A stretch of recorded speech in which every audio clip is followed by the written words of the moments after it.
Did you give Mike the lowdown of how we? How I this, didn't really give him any lowdown. We were just kind of reminiscing that I had interviewed him a while back, and that. yeah. But anyway, Mike. Well, we can before I even. Well, we can just tell you. I'll press record. Doesn't matter. We're gonna. So Len and I co-host this show. It's called Everything Is Personal. It's but it's really Len's show. I just am there for color commentary.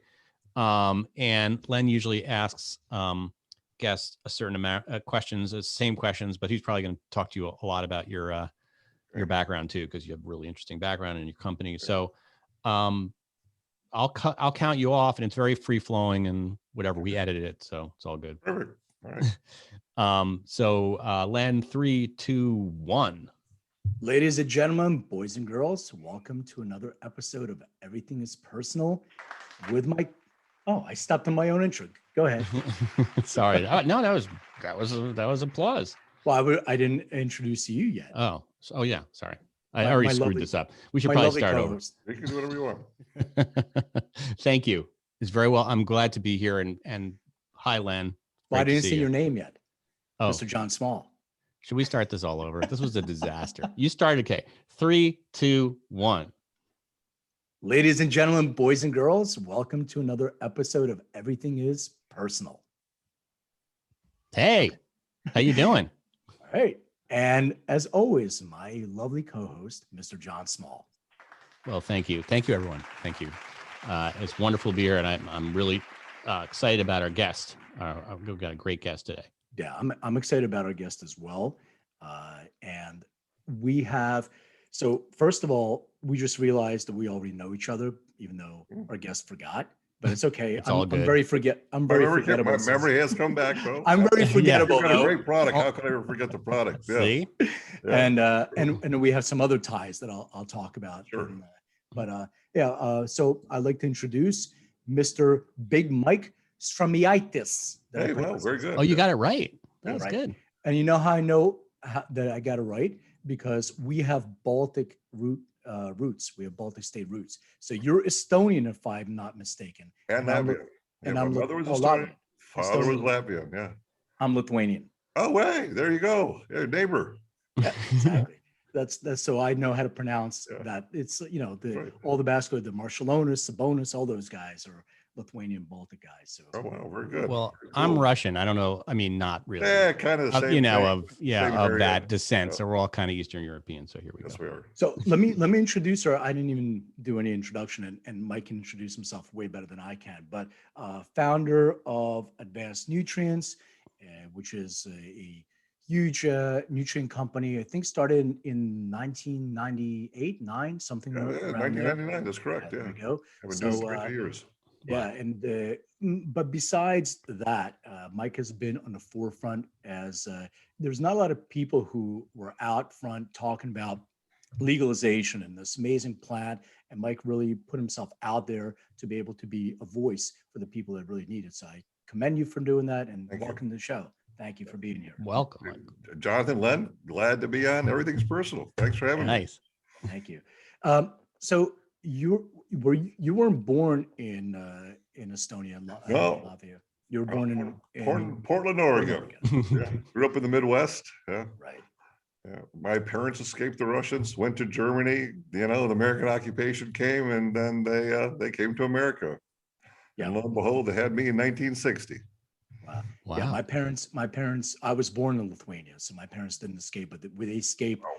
So yeah, I immigrated when I was 6 years old, and I lived in Philadelphia most of my life, and then immigrated or traveled to LA, which I am here for the last 12 years. But we also have a mutual friend, LJ, who works with you. So LJ was doing some amazing work on the R&D stuff for you guys. And you guys, besides the work that you're doing with the nutrient side, you've been doing a lot of work on R&D as well. I think that's one of the reasons. And wasn't somewhere in Eastern Europe where you had a license to be? Yeah, Bulgaria there's only 3 licenses. I go back in the dark ages.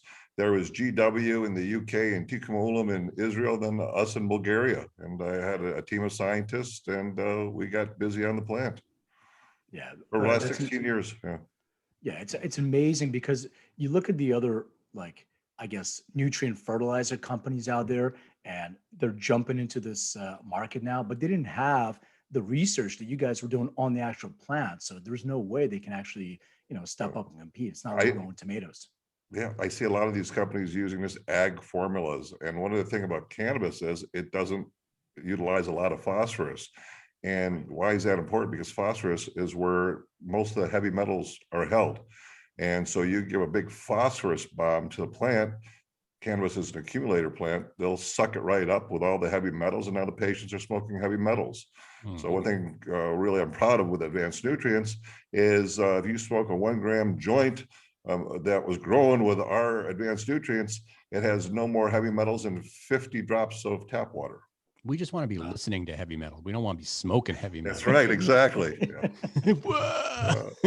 Exactly. Well, so the last time I saw you at your house, Mhm. you were a single man, Mhm. and I think you got married.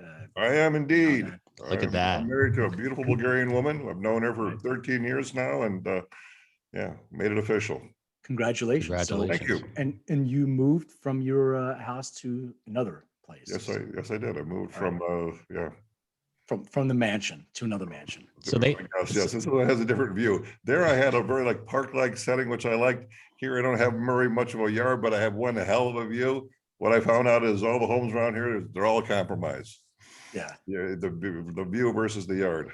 Right. So I'm really interested in a couple of things. So I saw you, I was speaking at Canatech, not Canatech. What's the CanMed?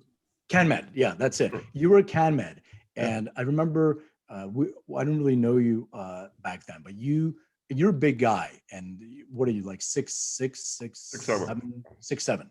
Yeah. But you had a guy with you that was your bodyguard that Yeah. was bigger than you, and I was curious, and you were saying that you were getting threats, or there was something that's going on. Yeah, unfortunately, I have got a lot of threats. Our company has been a target for hostile takeovers and a lot of weird stuff going on, but made it through the gauntlet, and I'm still here. I can't imagine the great. size of your bodyguard. I mean, That's Big what I was Mike, saying. Big Mike, He was a big Russian guy. he must have been like, you're already 6'8" and a huge guy. Okay. That's what I was saying, man. Like, who would fuck with Who you? would mess with Big Mike? People with like bad people with guns, apparently they Scary. used to get yeah, I'm sorry, yeah, it's this part goes with the territory, I guess, get death threats every once in a while. Is that because you're out in social media and you're making yourself known, and people think that there's money and all that stuff? Is that the reason? Or? That's it. And also you got to remember, this is still there's still dealing with a lot of cash in this business. Yeah. And we deal in cash, and so that is always a problematic. There's people, store owners that have got kidnapped, held for ransom. A lot of stuff doesn't make it to the press that I'm sure you've heard, I've heard. Yeah. And yeah, it was That's crazy. So I think, Safe Banking unfortunately Act. it's part of the territory Yeah. I at this know. point. Yeah. This whole cash thing, man. I think people Banking. really The they banking take it for problem. granted. It's Yeah. crazy because I used to have dispensaries, and I know the way it works. Like, people try to rob you and all the time, and There you then even legal transport, like people transport cash and they follow people. Like, this banking thing has to happen because it really is a big threat on our entire industry. Even people who are doing it legitimately are still threatened. Yeah. Well, there's a Safe Banking Act, right? Which is something Right. a lot of people talk about. I believe that this year they're gonna tackle banking.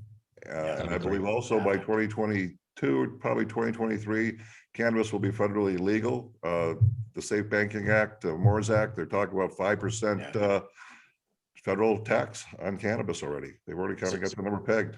So do you think they're gonna just make it decriminalized? Do you think they're gonna remove it off the schedule completely and just get rid of Well, prohibition? we got Biden as a president, and before he came out and said he was anti-marijuana. Yeah. And they said, no, you got to change that. So then he retracted that, and he said he was going to legalize it. Now he thinks he's going to decriminalize it. I think he's going to find that they need the revenue source, because we're about to go in the worst economic downturn I've seen since I've been alive. Yeah. They just printed $5.9 trillion worth of cash. Mhm. And now they're talking about $4 to $5 trillion, sorry, to do infrastructure, a program, which, hey, we could use some new roads and bridges and high-speed trains and all that stuff. That would be just absolutely wonderful. But now you're talking $10 trillion. I'm not an economist, but I can figure some things out. $10 trillion worth of cash seems like it's very inflationary to me. And 30 to 50% of all small to medium businesses are now gone. I saw a thing in Yahoo Finance. They said the entertainment industry, bars and all this kind of restaurants, 2,500% are gone. Not half, that's half of a half of a half of a half of a half, who knows? And the manufacturing sector is down by 532%. It's just staggering. Oh, and they got it. I don't know how they're going to revive this economy. They're going to have this massive work program. That's going to be one way to stimulate it, but it's still going to take 3 to 4 years to pull out of this. Right. So a lot of people Thank are goodness we have cannabis. Yeah. You know what? Cannabis has been a godsend for so many, people. Right. Right now, I can't even keep up with manufacturing enough fertilizer for the demand of advanced nutrients. It's a great problem to have. However, it's still, a problem. And we've got more equipment. We upgraded. We're working as fast as we possibly can. And every month just gets bigger and bigger and bigger with no reprieve. This is going to go on for another 3 to 5 years easily. One of the things about people don't realize is that the CB1 receptors become habituated to in the brain to Delta 9. And what that means is you've got a lot of people who like cannabis now, and we've got customers for life. And the world is just it's exploding, with cannabis all over the place in many different ways, not just hemp, but just in the THC side of the business. I can't even keep up with it all. What's going on? And then there's so many different minor cannabinoids and terpenes, and combinations of those, and combinations of how they're going to match your body. So this is so much complexity. You do that. So that's one of the things. You guys match genetics. So there's a time, and I don't know, when we first met, you had 200 SNPs you're talking about, and Abel tell now you had, what was the number? It was somewhere around 700,000. 700,000. So I'm guessing you, at some point very quickly, you'll be able to take your 23andMe, stick it into your program, and it's going to tell you exactly the strains and types of things. I think you can do that. You can do that now. You can do that now. 23andMe, Ancestry, and I don't want to make this commercial for our business, but I appreciate you. No. Like, listen, it's a great product that's needed in the marketplace. Thank you, Mike. I appreciate it. So this episode is brought to you by Endo Canna. Thanks, John. So now, thank you, Mike, and you as well. And we have other things in common in terms of as a teen. Were you in cannabis? Were you a cultivator? Were you growing? Well, I started growing when I was 23. 12 years old, I started. I had a brother came back from Vietnam, turned my dad on to weed and put 3 joints in his drawer. And my dad never touched them. I go, well, hey, let me see what this is all about. I can remember 12 years old, one morning, taking some hits and getting on the bus with this biggest smile on my face. But 12 years old was my first cannabis experience. And then I started actually growing it when I was 23 years old. So that's 38 years I've been doing it. So and by the way, you don't have to answer any of these questions. I'm just curious because I have a curious mind. So as a teen, I was consuming cannabis, and then it led me to selling weed here and there. And then I used to be a music buyer for Tower Records. So you had a beeper, and then I would smell like weed, and people would come in and they're like, "You have weed?" I'm like, "Yeah, you know where I can get some?" So I'm like, "Yeah, take this number." And I created this whole business, and we started moving and moved more and more and more. But were you ever in that kind of business? No, I really didn't get into, like, when I was young, I just wanted to find good weed and smoke it. And then when I was 23, I had a lawn care company called Turf Pro. It's kind of like Chemlon, True Green type of a deal back then. And these guys kept teasing me. They kept saying, "Oh, this size of room, we could make like $100,000. This size room, we could do this." I'm going, "Okay, what is it?" I go, "It sounds illegal." They go, "It is, but you're not ready to hear it yet." I swear to God, they did this for 6 months. And then they take me down into their home, into the basement. They open up this door. Now, this is 1983. There's not a lot of growing books. There was High Times. There was Sensimilia Tips, and a couple of books that were The Emperor Wears No Clothes. Yeah, that was out there for sure. And I was trying to think of a grow book. The guy named it after his cats. I keep forgetting about this guy. Green Spoons? Which one? Was it Green Spoon? No. But anyways, Yeah. it'll come to me later on. Yeah. There's these sticks, these lights hanging, these metal halide lights, and they didn't really know what they were doing, and I didn't, I knew plants, and they said, there's this thing that we can do. We can get a replicate of the plant. It's called cloning. Can you figure out how to clone? So I went to the library, I read some stuff, I figured some stuff. There's a thing called the floating broth method.